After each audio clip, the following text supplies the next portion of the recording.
Good Friday, and I wish very badly that I could be with you today and we could be worshiping together that Jesus died on the cross. But I wanted to show you a book that's one of my favorites and share it with you because I think it does a really good job getting our hearts ready to celebrate what Jesus did on the cross.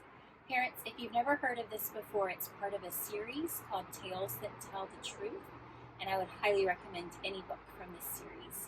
But today we're going to start with The Garden, the Curtain, and the Cross, and it is written by Carl Lafferton. A very long time ago, right here in this world, there was a garden. In the garden, everything was wonderful. The world was full of laughing and playing and smiling and fun. There was nothing bad ever. There was no one sad ever. And best of all, God was there. Hello, Adam. Hello, Eve. He had made it all. He was in charge of it all. He loved it all. People could see God and speak to God and just enjoy being with God. Eve, God's here. He wants to walk with us again. How cool is that? Yay, I bet it's going to be even more amazing than yesterday. It was wonderful to live with God. But then, one day, the people did a terrible thing. They decided they didn't want to do what God said. They decided they wanted a world without God in charge. God calls this sin. Sin spoils things, so sin has no place in God's wonderful garden. God said to the people, "You can't live with me in my garden anymore," and he sent them outside. To show the people they had to stay outside, God put some warrior angels in front of the garden. The angels were like a big keep out sign. Now things were sometimes bad and people were sometimes sad, but people still kept sinning because they didn't want God to be in charge. So no one could come into God's wonderful place.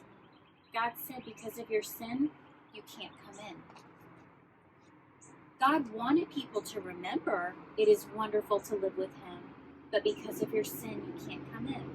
So he told the people to build a special building called his temple, where he would live. In the middle of the temple was the most wonderful place in the world, the place where God was, with nothing bad and nothing sad. It was very exciting. But then God told the people to put a big curtain around this wonderful place. The curtain had pictures of warrior angels on it. It was a big keep out sign. For hundreds of years, the temple curtain reminded people that God said, it is wonderful to live with him, but because of your sin, you can't come in. Babies became grown-ups and had babies, and those babies became grown-ups and had babies, and those babies became grown-ups and had babies. Hundreds of summers and winters passed by, and the keep-out curtain stayed in the temple. Then, one day, God's Son came to live in this world as a person. He was called Jesus. Jesus always did what God said. Jesus never sinned. And Jesus visited the temple where the keep-out curtain hung. Jesus knew that things were sometimes bad and sometimes sad. Jesus said that God had sent him to open the way back to God's wonderful place where there would be nothing bad and no one sad. But people still didn't want to let God be in charge. So they decided to put Jesus on a cross to die. It was the most bad thing that had ever happened. It was the most sad day of all time. But Jesus had a plan. He had always planned to die on the cross. What a strange plan. Why would God's Son plan to die? On the cross, Jesus took our sin, all the bad things we do, and all the sad things they cause. Jesus took them all from us. And when he did, something amazing, astonishing, astounding happened. The curtain tore. God had ripped up the keep out sign. God's wonderful place is open again. Because Jesus died, we can go in. After Jesus died, his friends put him in a tomb. They were very sad.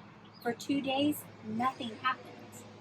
Then the next morning, and this is Easter morning we're talking about, Jesus' friends went to see his body in the tomb, and it wasn't there. A little later on, Jesus' friends were all together, and suddenly Jesus was there alive. Suddenly his friends weren't sad. Now they were so happy. God had brought Jesus back to life so that he could live in God's wonderful place forever. And Jesus has sent everyone an invitation to come and live with him there too.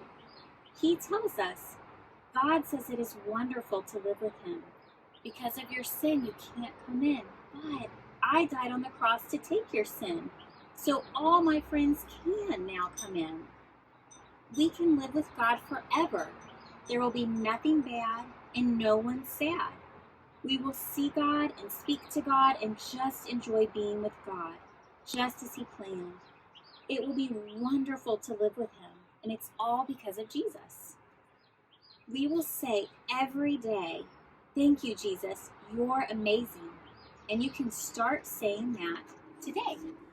Thanks for reading with me. Every word of your word is true. They were all breathed out by